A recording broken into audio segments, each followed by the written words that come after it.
ನಾನು ಈ ಸಂದರ್ಭದಲ್ಲಿ ಧನ್ಯವಾದವನ್ನು ಸಮರ್ಪಿಸಲಿಕ್ಕೆ ಇಷ್ಟಪಡ್ತೇನೆ.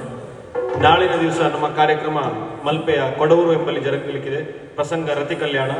ಅದಕ್ಕೂ ಕೂಡ ಎಲ್ಲರೂ ಬಂದು ಕಲಾವಿದರನ್ನು ಪ್ರೋತ್ಸಾಹಿಸಬೇಕು ಅಂತ ಕೇಳಿಕೊಳ್ತಾ ಕಥೆಯನ್ನು ಮಂಗಳ ಹಾಡಿ ಮುಕ್ತಾಯಗೊಳಿಸುವುದಕ್ಕೆ ಭಾಗವತರನ್ನ ಕೇಳಿಕೊಳ್ತೇನೆ. ಧನ್ಯವಾದಗಳು.